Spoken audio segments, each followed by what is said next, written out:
तो फिलहाल अब फुल एंड फाइनल में बड़ी खबरों पर लेटेस्ट इंफॉर्मेशन आपके सामने होगी, क्योंकि मुनीर की सेना पर हमला और भारत की चेतावनी, कैसे खौफ में है पाक। हालांकि भारत की ये चेतावनी क्या है और इस बीच कैसे खौफ में है पाकिस्तान, एक एक तस्वीर आपके सामने होगी, क्योंकि लगातार मुनीर की सेना टारगेट पर है। हमलों को फिलहाल कैसे अंजाम दिया जा रहा है, इसकी तस्वीर। वहीं नेटो के परमाणु बेस में घुसपैठ और ट्रंप की ज़ेलेंस्की को वार्निंग। अब ट्रंप की ज़ेलेंस्की को ये वार्निंग क्या है, और इसी वार्निंग के बीच लगातार नेटो के ऊपर बढ़ता खतरा, क्योंकि अब नेटो के परमाणु बेस में घुसपैठ हुई है। वहीं एक और बड़ी खबर वेनेजुएला पर हमले के काउंटडाउन को लेकर भी होगी, क्योंकि यूएस के न्यूक्लियर बॉम्बर्स की उड़ान जिस तरीके से हो रही है, जिस वजह से हो रही है, और टाइमिंग इसकी इंपॉर्टेंट है, जिससे साफ है कि अब वेनेजुएला पर हमले का काउंटडाउन शुरू हो चुका है।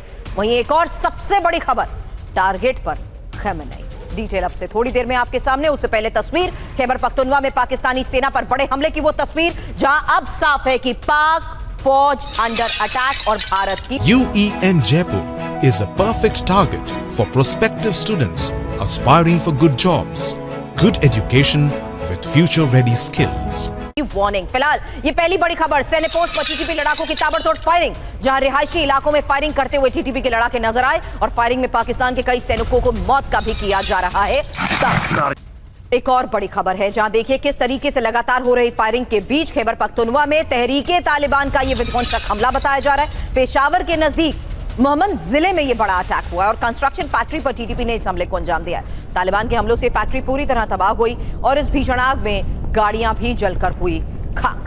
फिलहाल ये देखिए एक और तस्वीर, खैबर पख्तूनख्वा, जहां लगातार तहरीके तालिबान के विध्वंसक हमलों की तस्वीर सामने आ रही है। फिलहाल ये वो तस्वीर है जहां दावा किया जा रहा है कि कंस्ट्रक्शन कंपनी को हिट किया गया, और इस बीच एक्सपर्ट से भी होगा सवाल ये समझते हुए कि आखिर किस तरीके से लगातार टीटीपी के हमलों का दायरा बढ़ता जा रहा है। फिलहाल ये वो तस्वीर जहां कई गाड़ियां कैसे जलकर खाक हुई।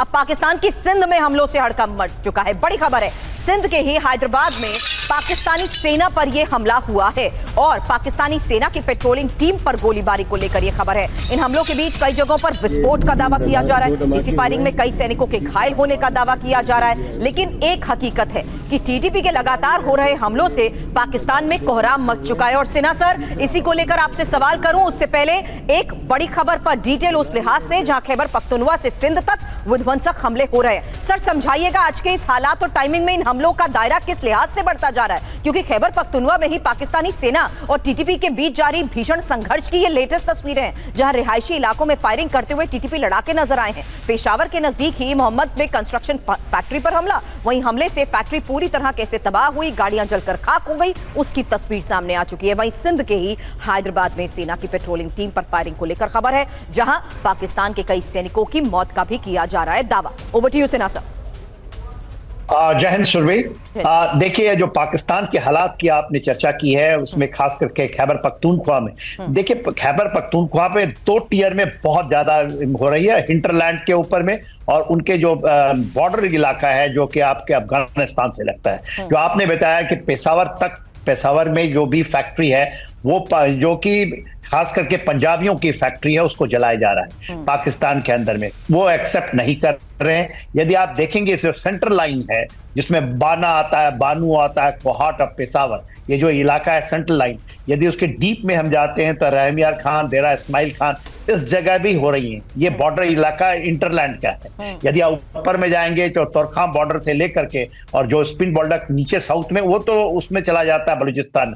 इन जगहों में इतनी भयंकर 3 जगहों पर लगातार अब तो घेर घेर करके उन चौकियों को आपने बताया कि किस तरह से बर्बाद करें। जो सबसे बड़ी बात आपने बताई कि सिंध का इलाका, बलूचिस्तान आदि छोड़ दें, और हैदराबाद पेशावर में भी, और वहां पर भी पहली बार ऐसा हुआ है कि वहां की सेना को उन्होंने उस पर हमला किया है और उनको मार गिराया गया है। तो सिंध भी भड़क उठा है, तो बचा क्या उनके पास में। इवन पंजाब के अंदर में यदि आप देखें तो खैबर पख्तूनख्वा हो गया, अब आप सिंध बता रही हैं, बलूचिस्तान ऐसा ही जल रहा है, मोर और less is under control of Baloch. And now Punjab के अंदर में भी चीजें हो रही हैं। तो पाकिस्तान का जो इंटरनल जो सिविल वॉर का जो रूप ये लिया है वो पाकिस्तान को बिखार के रख देगा। True that sir. लेकिन इस बीच एक और खबर है, क्योंकि दक्षिण वजीरिस्तान में तहरीके तालिबान के हमले को लेकर एक तस्वीर आई है और बड़ी खबर है, जहां दक्षिण वजीरिस्तान में 2 जगहों पर भारी विस्फोट हुआ है। हालांकि आजम वारसा में पाकिस्तानी सेना का व्हीकल कैसे उड़ाया गया उसकी तस्वीर, शाकाई में ही पाकिस्तानी सैन्य पोस्ट को टारगेट किया गया उसकी तस्वीर,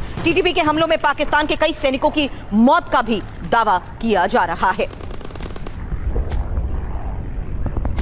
एक और बड़ी खबर है, खैबर पख्तूनवा में ही टीटीपी का ये तेजी से बढ़ रहा कंट्रोल। हालांकि बन्नू की सड़क पर हथियारों से लैस टीटीपी लड़ाके मौजूद और पाकिस्तान के सरकारी दफ्तरों में भी टीटीपी का पहरा। अब सिटीजन रजिस्ट्रेशन अथॉरिटी पर कैसे कब्जा किया गया, ये उसकी तस्वीर सामने आई है, जिसको लेकर अब एक्सपर्ट से भी सवाल करेंगे कि आखिर टीटीपी का तेजी से बढ़ता ये कंट्रोल किस एक्सटेंट तक अब बढ़ चुका है, क्योंकि अलग अलग जगहों पर जिस तरीके से हमले हो रहे हैं उसी को लेकर आज की एक और बड़ी खबर है, जहां खैबर पख्तूनवा के सभी इलाकों में तालिबान और खैबर पख्तूनवा की राजधानी पेशावर में भी टीटीपी के लड़ाके। अब पेशावर में लड़ाकों ने तालिबान का झंडा तक लगा दिया है। पेशावर की सड़क पर हथियारों से लैस कई लड़ाके नजर आए, देखिए तस्वीर।